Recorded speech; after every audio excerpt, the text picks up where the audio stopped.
You're listening to the Virtue Podcast, brought to you by the Great Hearts Institute. Good conversations around the great conversation. Welcome back to the Virtue Podcast. Today I am joined by poet, former school leader, arts impresario, and dear friend, Dr. David Rothman. Welcome, David. Thanks for joining us here on the podcast. I have to say a little something about you before we get rolling. You've been part of renewing poetry in these United States. Creative writing is kind of your beat, and you've done it through a variety of things. I don't know if the term is exactly right, but I know the New Formalists and this group that's met in Chester, PA, was it? Chester, PA for a little while. A conference there that you were a part of. You ran a creative writing center in Colorado. Wherever you're in residence, there are local arts programs that benefit from you, right? Because you're contributing. You do poetry, criticism, biography, and I love how James Matthew Wilson put it. You are an ecstatically disciplined craftsman. Oh my goodness. Wasn't that a great title? Ecstatic discipline. What do you make of this? I mean, how did you pull this off? And you're only 39 or something, right? I wish. I'm now 63. How did I pull it off? Joyce has Stephen Dedalus in Ulysses say that what's required for an artist, maybe particularly a poet, is silence, cunning, and exile. And, I left the centers of poetic power, such as they are, more than 30 years ago to live in Crested Butte, way up high in the mountains of Colorado. My home's actually at 9,000 feet. And there's a small university here where I did help to create, and then eventually ran the creative writing MFA at the small local university. And got very involved in the literary culture of Colorado, which I have to say is a wonderful, mostly a very wonderful, warm, welcoming place, where there were other people who are involved in this sort of movement that people like to call the New Formalism, such as Dave Mason, especially, but also Wendy Vidalock, although she calls herself formalish. I think she's one of the most gifted poets writing in America. And it's been a wonderful community in which to grow and develop and thrive as an arts administrator and as a writer, as a poet, as a critic. So I took what I had learned in the big city and I fled to the provinces, where frankly I felt it was possible to do a lot more. I would have never wound up doing what I have done if I'd stayed in New York, because the barriers to entry for creating institutions are so much higher. Financially and structurally. But here I was able to start a music festival, able to write the curriculum for a private independent school and then lead it, able to write the curriculum for a graduate program and then lead it. The institutions are not so sclerotic and ossified, and you can do a great deal more. And that was tremendously helpful. And then I was able to simply pursue my passions as a writer as well, and as a teacher. I like that. I like that formulation by Joyce. As you quoted in there, and the exile element is that what are you kind of alluding to that in terms of being a little outside of the mainstream, or not the New York crowd? Is that the exile you reference? Yes, I guess I'd like to say it was all a conscious. Well, it was a partly conscious decision, I'd say, but yes, I think it's really important at a certain point to try to at least be very careful and cautious about becoming too enmeshed in the certain aspects of the institutional culture. We need institutions, obviously. I'm not a disestablishmentarian, right? But one needs to be cautious if one is an artist about institutions, because we all know the problems that now exist in, especially in humanities programs in education, and particularly in higher education. And some of these often appear to be ideological, but I think they're less ideological than structural. With music, you have this long history of conservatories, and conservatories have their problems, but they have their own independence in curriculum. But when we placed creative writing inside of, when we made this enormous institutional choice a number of decades ago, quite a few decades ago now, to develop our creative writing programs within English departments, we created a number of unforeseen problems and complications for ourselves as writers. Because so much of the poetry world, especially the poetry world now, of course, it's very hard to make money independently, is now beholden to, embedded in, and funded by academic institutions. That inevitably has a kind of a creeping and insidious, and I think very counterproductive effect on hordes of young poets and on publishing and on editing. And on funding mechanisms and so on. Well, this is where I wanted to go. You know, I asked you to jump on here with me because I want to talk about your newest book, and we're going to get there just as soon as we possibly can. Your latest publication, Learning the Secrets of English Verse, was just released by Springer. And along with your co-author, Susan Spear, you have made a remarkable contribution, but partly, and probably in large measure, that's because of what you've seen, witnessed, and what your concerns are with the teaching of poetry. So let's talk just a little bit about where we've been over the last several decades as we've brought poetry to the next generation. You know, what are the trends that you're experiencing, that you're seeing there, both in higher education and to the extent that you saw it at the high school level, or you just from their survey of the state of the nation, so to speak? Well, this is an enormous question. It is. It is. Well, I'll begin with where I left off on the last comment. This is why the exile part is important, because I did rather self-consciously exile myself from those institutions. And the problem, and again, people like to talk about ideological issues, and those are real enough, but there are structural issues that are a little less obvious, perhaps, and less discussed. My family's been in academia for 100 years. My mother's a chemist. My father was the chair of the government department at Smith College. My grandfather was a scientist. There was a lab named for him at Harvard. And I very much admire what we've achieved in American higher ed at its best. But the problem for artists is that I think I probably went into this field because in my family all the other fields were already taken. Science, hard science. What's left? I had to do something else. So I became an artist. But the model of Germanic scholarship, which is so deleterious, among other things, to valuing teaching in higher ed, publish or perish. Teaching doesn't really count for much anymore. Counts for less and less. Is that if you want to advance, you have to hew to the Germanic model of scholarly production and be involved in the creation of new knowledge. That's what a dissertation is all about. And that's what you get rewarded for. You get rewarded for scholarly peer-reviewed publication that presumably contributes to the growth of knowledge. That's a good thing. I completely support that when it comes to scholarship. But artists, while they may have very, very strong scholarly backgrounds, I mean, I don't think anybody would suggest, for example, that John Milton couldn't be a scholar, or Robinson Jeffers, or many others, or T.S. Eliot. That the problem is that that's really not a very good model as the basis for evaluating, recognizing, appreciating, and enjoying art.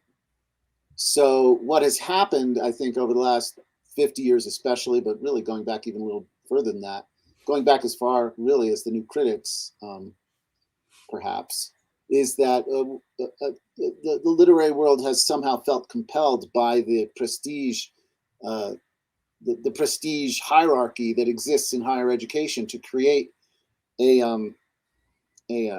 simulacrum of that scholarly model within the study and even the creation of literary art, so that you have an emphasis on the creation of an argot or a dialect or a jargon that presumably has a kind of scientific basis, which is exactly what was going on even early in the 20th century with the formalists, many of whom I deeply admire, I want to say. Deeply admire, and I read, and I encourage people to read them. and then with the structuralists, and of course with post-structuralism, and what you get is a theory.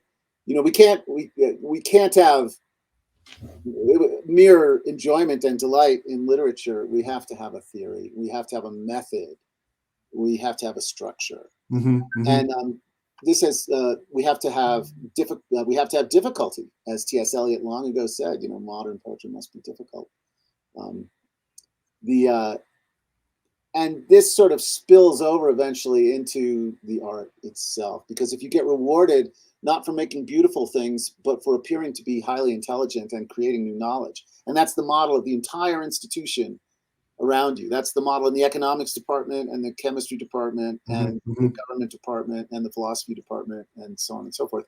Well, then, and even in the English department, which is bad enough as it is, well, that's going to then come to affect the artists who are employed in such an institution. So what we've seen is an increasing, perhaps intellectualization of poetry at the expense of learning how to make it, which is really, while it may seem difficult, it's difficult because it's difficult in the same way that learning music theory is difficult for a composer, or learning how to play the piano in and of itself is difficult. Mm-hmm. You really can't make an art without understanding its technique, but people have confused that technique for a certain kind of difficulty, which it isn't, because poems not only say things, they also do things. And what we have lost as a result of this is the emphasis on the teaching and understanding of how to do things with words, as Winifred Nowotny once titled, I believe, a book of hers. How to make things with words, which is very difficult. And this has all come because there's an emphasis on content, the content of a poem, what poems say. And what poems say is, of course, very important, and I think we should write about things that matter. But the things that matter in poetry are not that hard to describe. I mean, love, death, friendship, joy, grief, delight, loss, hunger, fear, love, brotherhood, family, God. I when I'm teaching stopping by woods on a snowy evening, for example, I say to people, what's so hard about this poem? I mean, paraphrase, guy's on his way home, stops by the woods, feels sort of bad, goes home. It's clearly how it's said that matters. It's how it's said. And what we've done is we've stopped teaching young poets really very well how to do these very, very difficult things with words that we used to teach them, in favor of teaching them literary theory and ideas. And ideas matter. I'm certainly not opposed to ideas. My idea is that ideas matter, but there's the creeping intellectualism that has now pretty much subsumed the entire academic poetry world has, I think, undermined absolutely essential tenets of the art that we have to teach people if they are to learn how to read it and write it well. And we could get into all of the schools, the hundreds of schools, and all the political battles and all of that. I think all of that is subsumed by this larger structural issue, which is that the tail is sort of wagging the dog at this point. And I say this as someone who sat on the board of the Associated Writing Programs for a term and helped to run that organization and to its conference and so on. And there are many, many fine people involved there. I have nothing really negative to say about anyone, despite all the recent controversies. But the larger structural issue, I think, is nobody's fault and was executed with the best of intentions. But we've sort of turned poetry into a kind of an academic department, and that's a problem. This is really interesting, because you're pointing out that we've lost the pleasure of the thing, right? Where poetry was once considered our commons, that is to say, something that we shared, that we enjoyed, that we relished together, right? The crafted language, the sound of sense, to use Frost's fine phrase, the capacity to enjoy a great story together, and one that was often written in verse. How is it that we got there and then again turned it towards this more, as you put it, institutional form that's focused on an intellectualization? All right, that's a pretty dramatic shift, and and you've touched on some of, the reward systems, the incentives, right, for the academic. But maybe there's a way that we can talk about how to recover it, right? How to get back to the poet and artist in relation to some group of poets and artists who are really going to just hone in on the craft, for one thing. Are there some bright spots here where we see them gathering? We see poets, again, maybe in exile, but they're calling one another together to help refine the craft as a community. Are there any of those kind of bright spots that you could point to? Oh, it's tempting to just say absolutely not, and we're all doomed. But but no, there are. You're absolutely right. I mean, Rob, you're one of them. I mean, that's why I'm here. You, Rob Jackson, and Great Hearts, and I see this at many of the in the classical academies. Absolutely. There was Westchester, which had a great 25-year run. There was Writing the Rockies. There are others, Poetry by the Sea, and so on. And the reason these matter is not because everybody, of course, likes to focus on the elements of things like meter and verse craft and rhyme and narrative. And there are many, many fine poets out there doing extraordinary work, although they're sort of scattered. And these kinds of organizations and events bring us together. There are many excellent journals, from the Hudson Review to the New Criterion to Blue Unicorn to Think, a journal which was founded by Christine Urich and which I then edited for many years and is now independent. There's all sorts of talent and intelligence and passion appropriately focused out there. I think the larger issue is once one becomes aware of what we're discussing here, it becomes perhaps easier to find a way to inculcate delight. I mean, you don't get tenure. The problem is the incentives and the money. You follow the money. Following the money is a good way to proceed. And when you're married and you have two kids and you're 35 years old and you're 37 years old and you're trying to get tenure at a university, it really won't do to get up and say, well, what I do in my teaching is I try to inculcate a sense of delight and provide students with the skills to enjoy the reading of poetry in a way that creates delight in their spirit. That really won't do. It sounds somehow hopelessly vulgar and naive, but I think it's actually the only reason to do it. I mean, to get up and teach Romeo and Juliet and say, well, I'm not trying to do anything new. I'm trying to actually help students to join a conversation that's been going on for a very long time. And it really doesn't need to be new. It's actually not that different from the way it was in the past. I'm trying to bring students into a kind of a conversation, the voice, the conversation of art within the larger, the voice of art in the conversation of mankind, as Michael Oakeshott would put it. We've discussed. And I just think we have to have people who are willing to be committed to that in and of itself. And the way to do that is to talk about it and to train people and to give them the tools, a number of which have been lost, which is exactly what we try to do in our book, to bring it back to where you started. Let's get to the book. I'm sorry, because we could go on forever. We could go on forever with the diagnosis of what's wrong and what ails us. But obviously, you've made a contribution. You and Susan have made a contribution to renewing the teaching of poetry. And again, Learning the Secrets of English Verse by Springer, just out. What are you doing in this book? What's the thrust of it? Tell us in a synopsis here what you're up to. We provide Robert Fitzgerald's, who was my teacher at Harvard. Robert, in the last year that he was a teacher, I took his class on versification, and he also taught, Mary Jo Salter and Brad Lighthouser, and Dana Gioia knew him. We all knew him, and he was one of the few people in America, maybe 3 or 4, and probably the very best, I think, at teaching craft. And he made us write every single meter in English and a number of the classical forms. And I felt as if the scales had fallen from my eyes. It was astonishing because nobody else was teaching this at this point. I mean, he made us write Anglo-Saxon strong stress alliterative verse and ballads and sapphics and Catullin hendecasyllables and blank verse and villanelles and triple meters and free verse, of course. Free verse is not a form of freedom; it's a form of verse.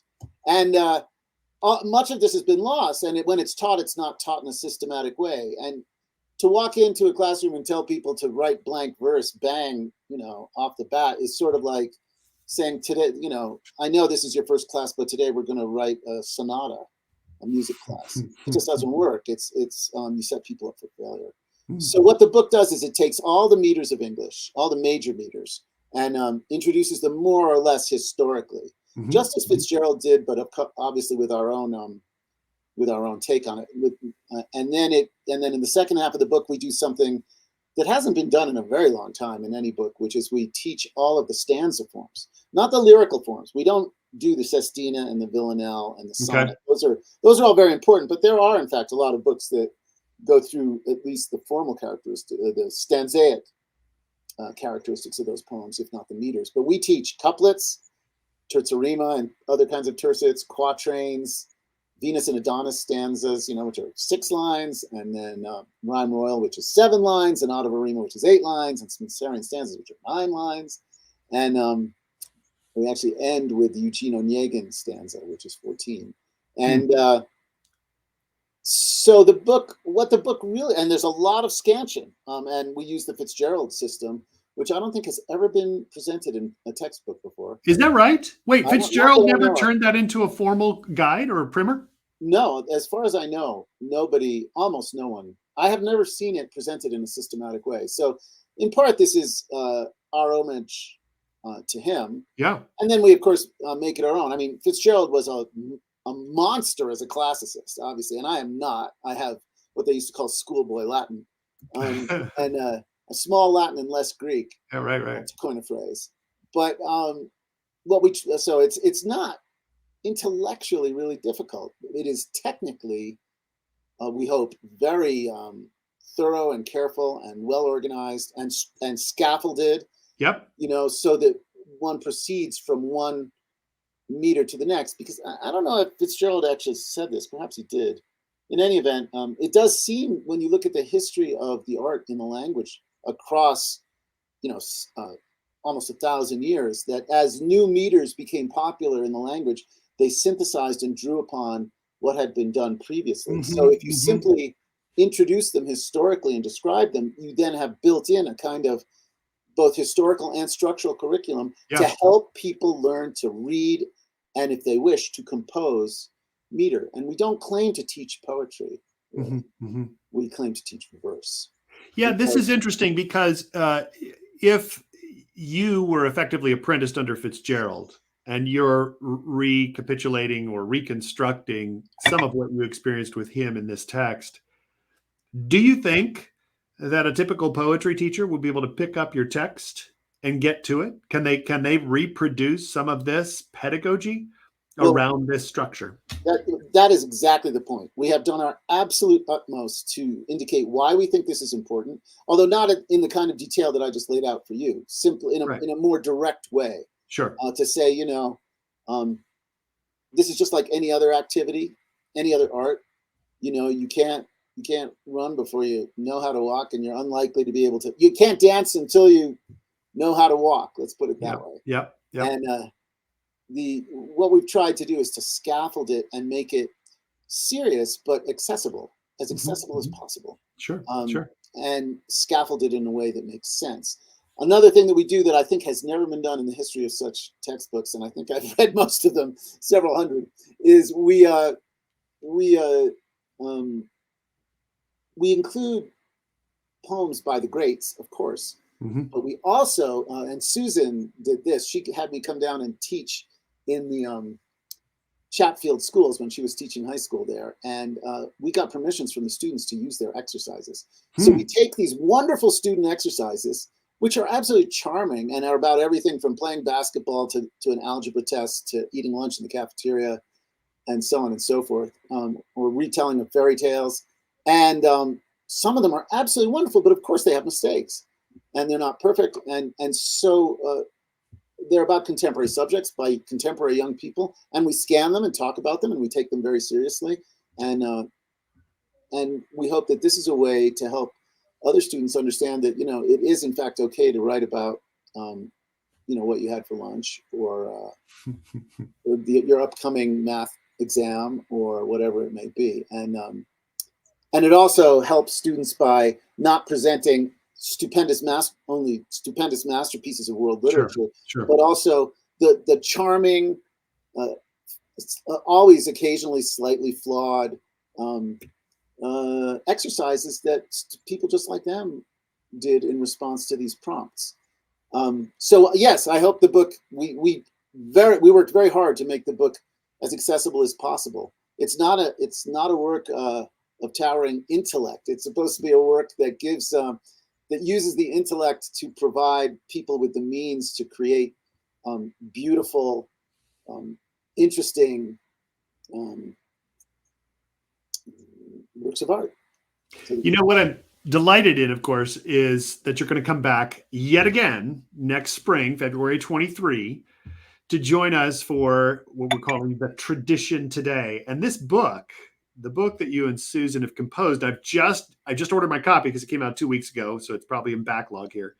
But I got to see the appendix. The appendix alone, right, is this bibliographic essay that canvasses the sweep of primers and texts that one can reference, right, from the classics to the more modern pieces. I was amazed. You've really done your homework. You talk about being not an intellectual work. Well, you have done the backstory, and I'm delighted because if we're going to talk about a tradition, we don't want to just drop in right now midstream and say that there's nothing that's come down to us. You're clearly drawing upon a really great tradition. It's something you've experienced with Fitzgerald, but I'm wondering if you can go back upstream a little ways. What are some of the best traditions and practices that you think poetry teachers should remember? And you can think about what we should do and what we should not do. So do's and don'ts, right? Because I know you've done this before, but give us a little help, a little guidance for those poetry teachers. Just a little primer here, a little, excerpt. Well, it's interesting. I mean, this tradition goes back so much further and is so much wider than most people realize. The question of how to teach poetry. I mean, St. Augustine wrote a handbook on meter called De Musica, on how to write meters. Thomas Jefferson wrote an unbelievably prescient essay that's in his selected writings in the Library of America on prosody. I mean, this is one of the perennial and ancient subjects of criticism and instruction in every language. There's a huge library of this in Arabic, for example, which I've read some of in translation, most of which has not been translated. It's astonishing. And in English, it goes all the way back to Gascoigne, to the beginning. And it's a very, very interesting subject about which no book has ever really been written, I don't think, in full. It would make a great dissertation subject. Poetry handbooks and primers and pedagogy. Seriously, I mean, it's huge literature in which many of the greatest poets themselves have participated. I would encourage, well, this is easier said than done, and that's what the book is about. When we teach young people to write poetry and to think about poetry, and this also means to read poetry, we shouldn't really think about it as something that's separate from critical thinking, except that the practice is somewhat different, and we should not worry so much about what poems say. Very often, so much poetry pedagogy is completely devoid of technique and focuses almost entirely on expression. But the problem is that there is no phrase, no word, no metaphor, no figure of speech, no subject, no diction that you can't employ in prose. So the question is, if you're writing in verse, why are you doing it and what are you doing?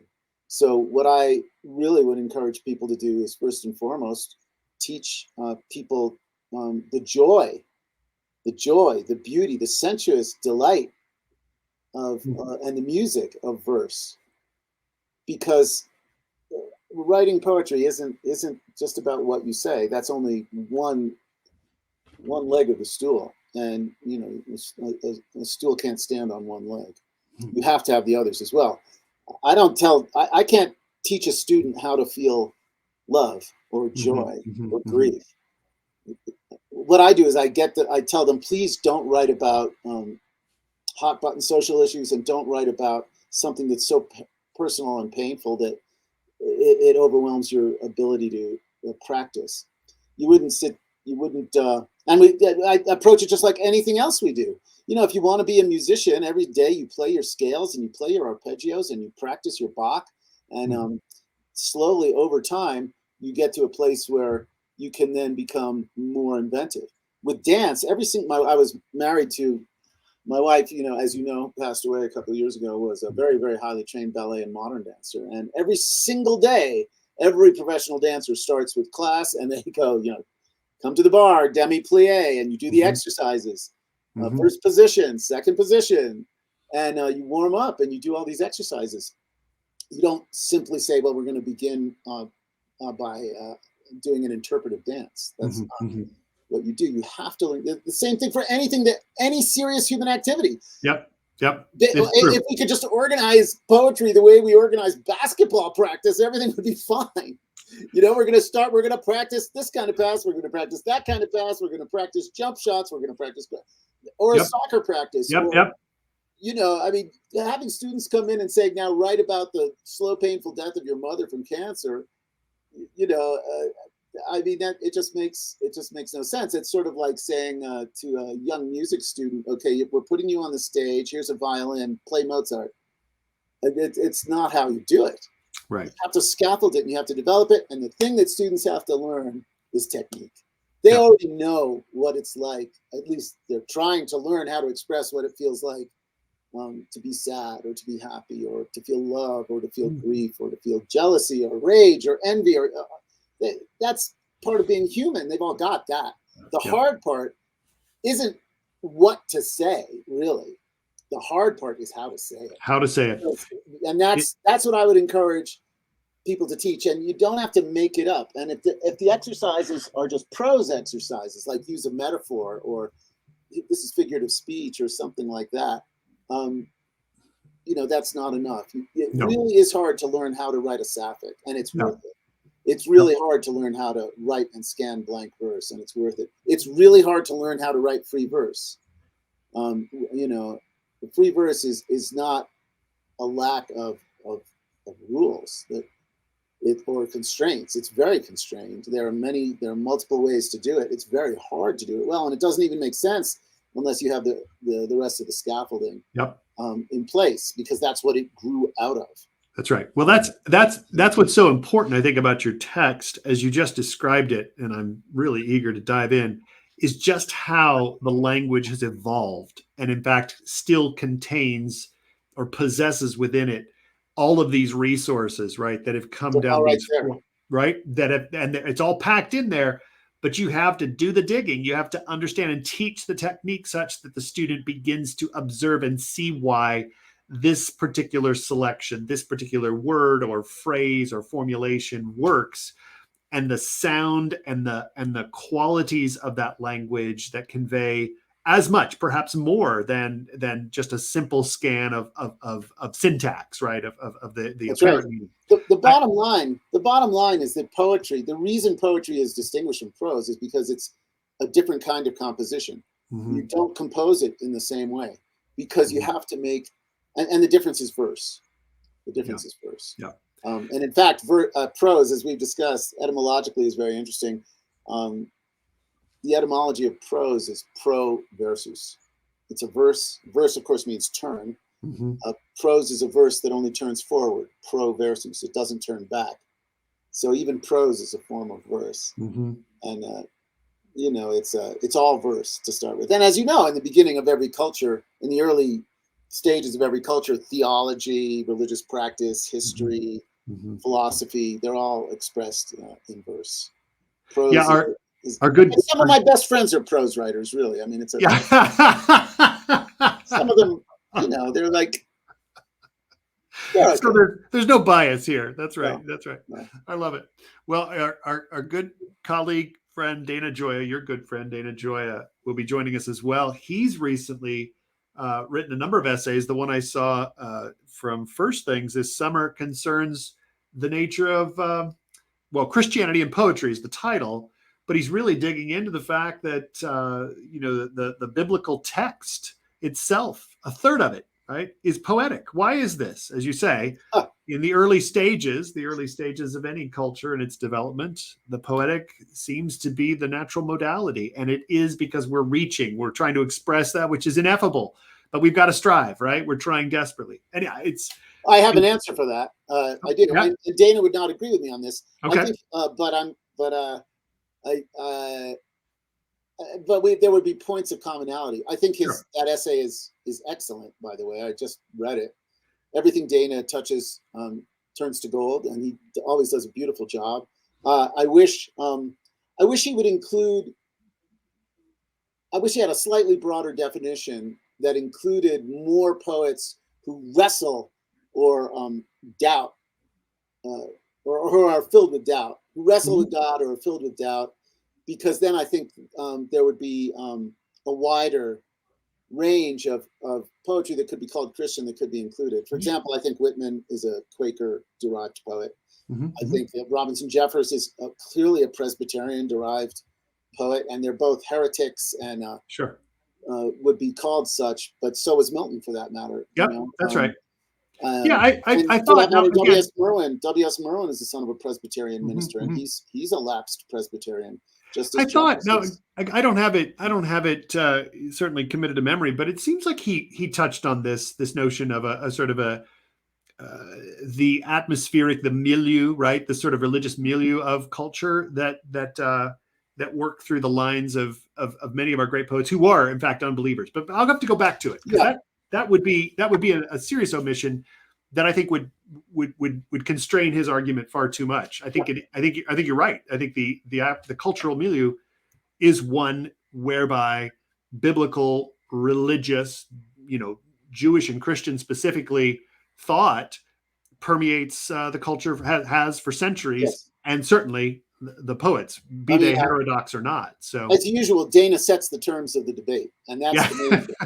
I may not agree with him, but as far as that goes, he's helping once again to set the terms of the discussion. Fair enough. I would just he makes a truly superb conversation possible by what he does, and that's an extraordinary achievement in and of itself.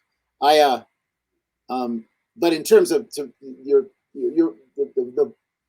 the actual question that you asked, which I didn't answer, is I think the reason that poetry, or verse at any rate, is so important, because all human activity not only does something but has a structure as it does it, and those structures almost always involve something that we tend to not consider quite as discreetly as we should, which is measurement.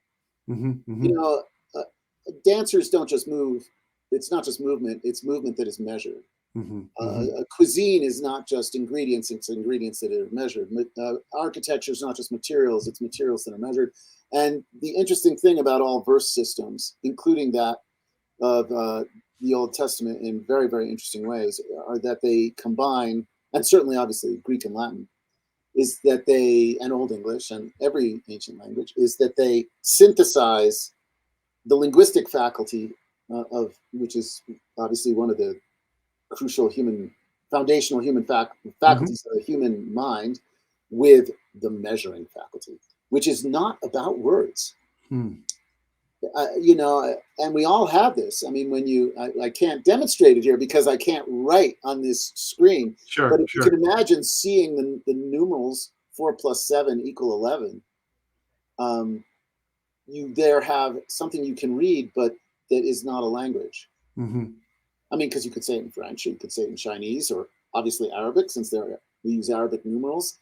It's not in any language. It's a symbol system that exists primarily as a writing system that helps us to think in a particular way. And you can't even have a discussion about meter, which after all means measure, if you don't have the concept of measurement. And all I would suggest is that measurement is not subservient to language, but is equal to it in the composition of verse. Just as tonalities are only become music when in some way they're measured. And you can't, it's not just sound, you have to have the measurement. It's less true in verse than in anything else. And the reason poetry is the queen of the arts is that it combines at the deepest possible level and in the most powerful way the more of the human brain than anything else. You have the entire linguistic function at its highest possible pitch, and you have the measuring function synthesized with it at a tremendously high pitch. And one of the reasons it's so difficult to talk about this is because it's very tempting to turn that measuring function back into words all the time. But it's not words, it's measuring. And so we have to find a way to talk about it in and of itself that values it in and of itself. We wouldn't try to turn math into words. We have to talk about it, inevitably, but we recognize that it's still math. And in the same way, the measurement function that occurs in poetry is still measurement. But when you combine these two things together, you get the whole human being, or you get that whole range of human faculties, let's say. And it makes sense, therefore, that if you're trying to find a language that is the most powerful possible language to evoke transcendent truths of any kind, but obviously it's very much especially including spiritual and religious truths, that's where you would go. Yep. Because there is nothing more powerful. And if you set it to music, it's that much more powerful. And then if you include drama and dance, it's that much more powerful. And we call it opera, which begins with the words, right? You can't have an opera without a libretto. Begins with the words, the libretto. And that's really what, I mean, and after all, opera and theater grow out of religious ritual, obviously. You know, they are manifestations of the same, it's a manifestation of the same impulse, because of course all the great religious rituals, you know, involve, generally opera is like them. I don't want to say they're like opera. No, I get it. I get it. I see what you're saying. You know, there's ritual, there's drama, there's poetry, there's music. And there's that full integration. Yep, that full integration of, as you just described it, right? It's all integrated, but it begins with that incredibly powerful synthesis of measurement and linguistic expression that we call verse. And if it's really good verse, we call it poetry. David, I think that's the very place we should just conclude, because we've got to go and we should, you know, provide homage. The Queen needs some attention, and we better open up some Frost, some Jeffers, some Whitman, even as you suggest. Let's get to it. I really appreciate you spending this time with us, because you've been with me 4 years now. Every symposium, you're a regular. You're going to be back in 23 for our 5th. I hope you'll be bringing some of this technique and some of the specifics of how to do this, how to teach poetry well in your workshops, because that's what we really need. That's what the teachers and the school leaders are looking for. So please make sure you're there next February in Phoenix. And I hope Susan will be there too. This book would not exist without her, and she is also a spectacularly good writer and teacher herself. We're going to put in some show notes there where folks can get a hold of your book, Learning the Secrets of English Verse. And that, of course, is on sale with Springer now. So we'll be sure to include that. David, thanks so much for your time. It's been great chatting with you. Rob, you're the best. You are one of the people truly making a difference. Thank you, David.